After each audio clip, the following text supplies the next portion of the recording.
Hi Vanessa, what brought you in today? Well, I've just been really, I guess down. Um, I've been having a bit of anxiety. I just ended a 3-year relationship with a guy that I've been best friends with since we were pretty much born. So it's been a big change, and um, I'm finding it really difficult to concentrate on my schoolwork and really anything besides him. So,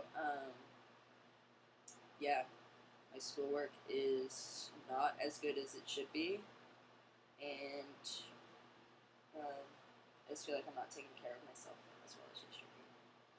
It sounds like you're having a really hard time handling everything that kind of happened. And I'm very sorry to hear that your relationship ended. It's difficult. So on a scale of like 1 to 10 in terms of your anxiety, 1 being sort of kind of I can ignore it most of the time, and 10 being it's always there, I can't ignore it. Where are you? I would say about a 7. Okay. Um,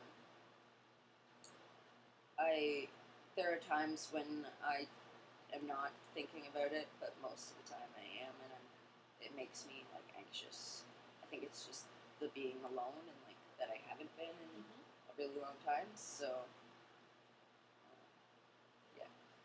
Okay, so those times when you aren't feeling the anxiety, what is it that you're doing or taking part in that kind of helps you to forget about it for a little bit? I go out and hang out with like my girlfriend, and I go for walks with my dog.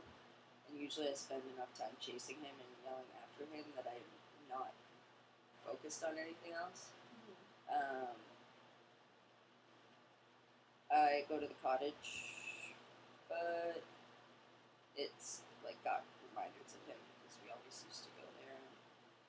So like a lot of the things and places that I do for self care and for myself, I used to do with him. So they're difficult. So basically, the only thing I've been doing is going out with my friends that I didn't get to see when I was with him because I didn't go out ever. Well, it sounds like you're having kind of a conflicting. You're feeling kind of conflicted about the self care that you've been doing, or that you like to take part in, because it feels good, but it also doesn't, because it reminds you of the stuff that you used to do to him. Is that right? Yeah.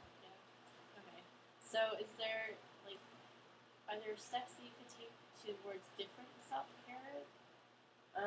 Yeah. Well, I've been looking into like different things. Like I have like a list of just like random fun things. So I've been kind of looking at it and trying to find different things to do that like I haven't done in a while or I've never done. So, um, yeah, I've been looking into them, but I haven't really started. I haven't really had the. I can't say I haven't had the time, but I haven't had the motivation to go out and do it. Okay. So, how do you think that we could get you more motivated to be able to?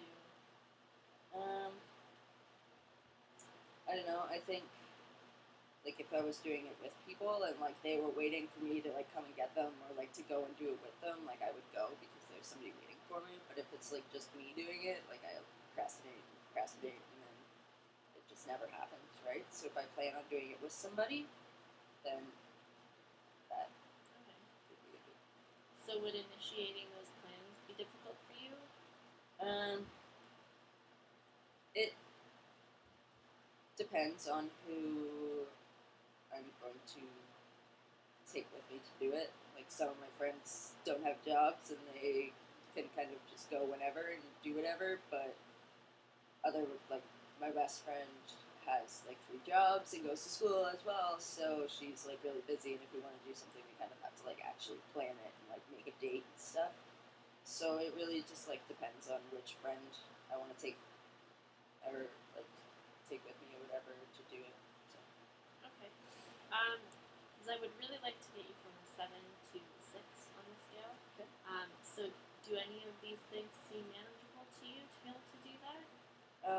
Yeah, I think I could go through the list and probably pick out like a couple different things, and then like get a hold of Danielle and some of the other girls, and like see what dates and if they want to do certain things, and maybe start planning some stuff. Okay. Self care is really important.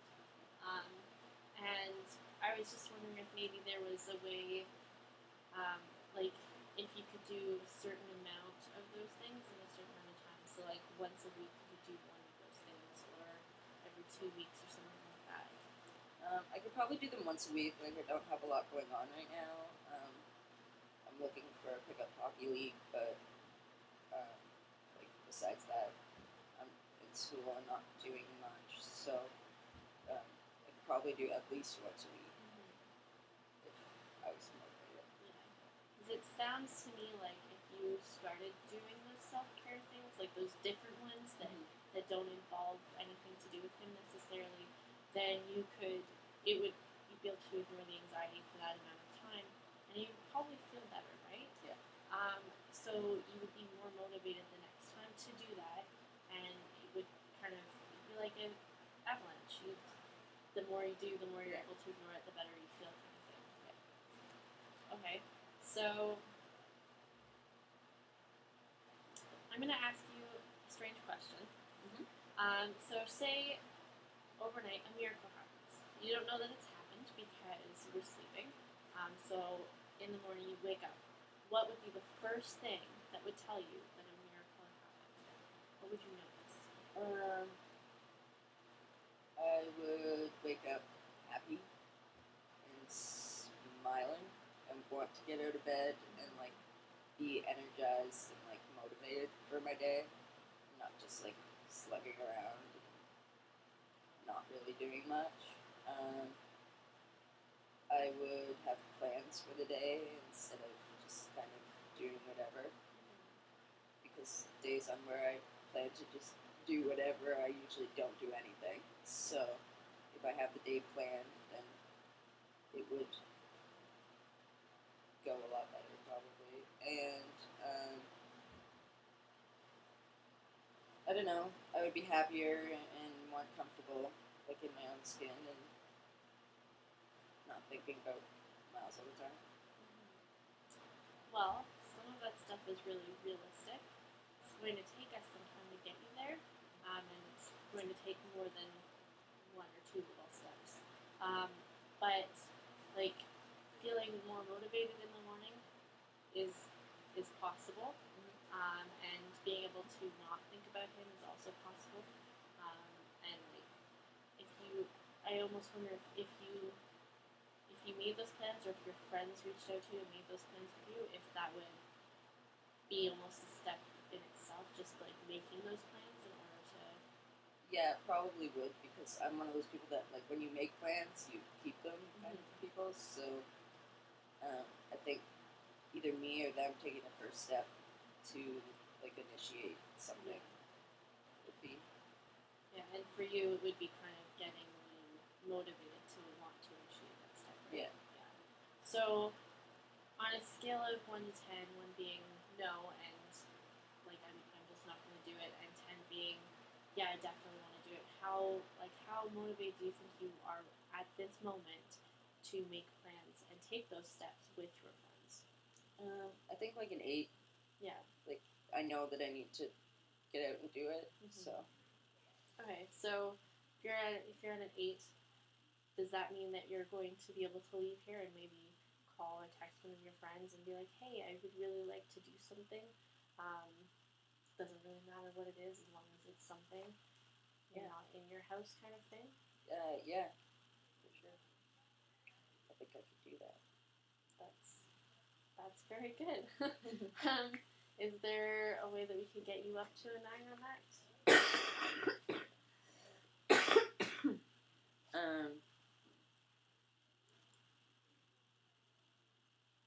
I don't know. I think that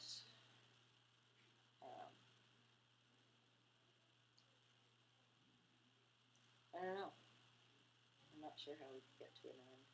Okay. Well, what about like what kind of things if you were to leave here right now and call one of your friends, who would it be and what would you want to do? I would probably call Danielle, and I would probably see if she wanted to take the dogs to the dog park. Because she has a dog that's crazy. I have a dog that's crazy. And they like to play, and there's an off-leash dog park that we take them to. Mm-hmm. So it's nice to go there because the dogs play, and we just sit on the bench and chat or whatever. So Okay. So could we maybe make that a step? Yeah. Towards you Sure. doing stuff? Yeah. Awesome. So on a scale of 1 to 10, compare, like 1 being absolutely awful and kind of how you're feeling when the relationship first ended, and 10 being fantastic, everything, like where are you at this moment? Like a 4. Okay. So do you think that those steps that we've talked about could get you maybe to a 5 or a 6? Yeah, I think they would. I think that like being around other people Mm-hmm. will definitely like help me feel better about my decision, and just being around like family and friends and stuff, because they all support my decision of ending a relationship. So Mm-hmm. it's more of a like positive environment to be in, kind of. Yeah. But yeah, I still feel like shit. So Understandably, it's pretty normal to feel that way after such a long relationship. Are there any steps you could take in your home environment? Because you said that when you're home, a lot of that stuff reminds you of him. So is there anything in your home environment that you could change around or kind of alter a little bit to maybe make you feel a little bit better? Well, I still have like some of his things in my room, so I need to like clean them out and get rid of them. But yeah, it's more just like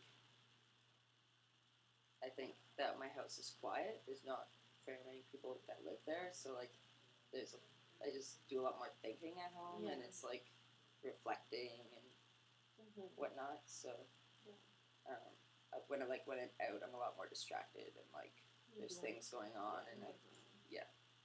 Okay, so do you live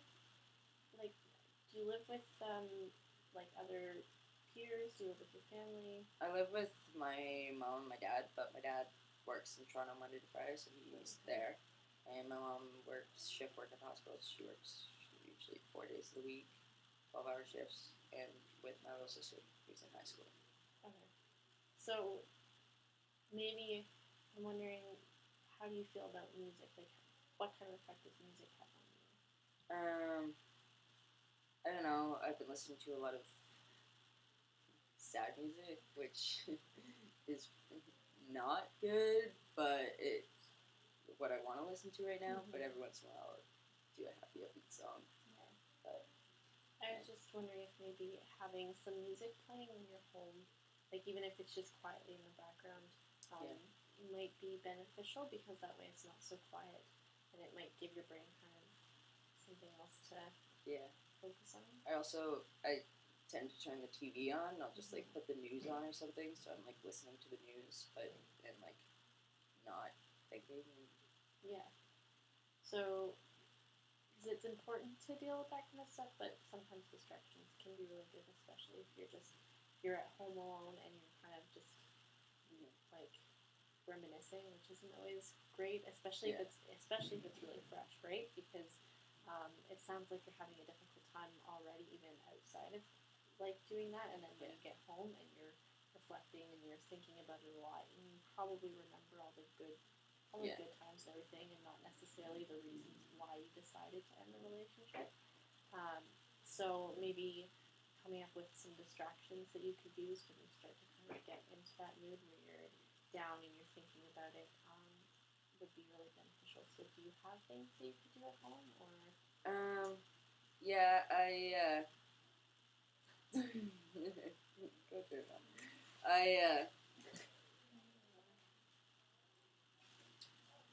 There you go. Sorry about that. Distractions at home, is that what we're talking about? Yes, distractions at home.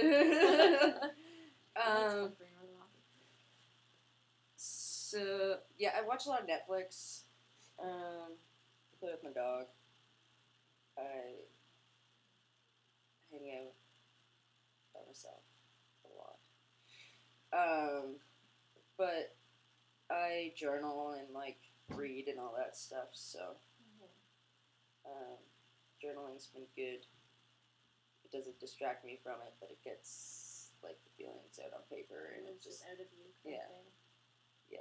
And then I find that it's easier to be distracted from it after I journal, like within the house. So yeah, and it sounds like you kind of need to be able to have that release to kind of clear your mind. You need to be able to kind of see it written down, and it sounds like it would help you if you did that. Like, I don't know, how often do you do that? Like, usually like 2 or 3 times a week. Okay, so 2 or 3 times a week is actually really good. I'm wondering though, maybe if when you start to feel really overwhelmed, if it would be beneficial even just to jot down a few of the things that you're feeling, if that might help you kind of pull yourself back out of how you're feeling, because it's really easy to once it starts to just kind of sit in that feeling and just kind of let it take over your brain, and then you can't think of anything else, right? It's kind of what it sounds like is happening. So maybe if when that does happen, if you wrote some of the stuff that you're feeling down, do you think that would be helpful for you? Yeah, it could be. Yeah. Do you think that, like, on a scale of 1 to 10, 1 being no, that's probably not going to happen at all, and 10 being absolutely, how doable do you think that would be for you when you are in that kind of mindset? Probably about a 5 or 6. Okay. Like sometimes I get really anxious, like when I'm driving, just because it's like I'm thinking and it's you're in the car by yourself, whatever. And so I obviously can't just like pull out the journal and start writing things down. But yeah, I do think it's doable, like for like any other time, or even like after I stop the car, right? Like I was thinking this, and like just having like a journal in my car and one at the house and one in my bag, just so that there's one always there, because I don't tend to bring things, a lot of stuff with me when I go places. So and then that way you kind of, so it sounds like once it's out, you can kind of move on for a little bit before it kind of brings you back. And I think that it's really important for you to be able to do some of the other steps, like the making plans and everything, to be able to kind of pull yourself out of that, which can be really, it sounds like it's really difficult, which is understandable. So maybe that's something that you could start working on. For sure. Okay. So I'm just going to do one more scaling question. So on a scale of 1 to 10, 1 being how are you feeling when you first decided to make that appointment, and 10 being absolutely fantastic, where are you sitting right now? Say about a 7. Okay. Why is that? I feel like I can like do the steps that we've kind of set out, and like they're achievable, and that they will make me feel better, like in the long run. So I think as long as I stick to the plan and stay motivated, then be good. And it's probably important that you maybe talk to your friends about the steps that you've made. Maybe not necessarily being like, these are the steps that I've made, but like telling them, I want to do this stuff because it will make me feel better, because I'm sure that some of them know what's going on. So hopefully doing these steps will be able to get you up to a date. Yeah, for sure. Awesome. Well, thank you for coming in. Thank you.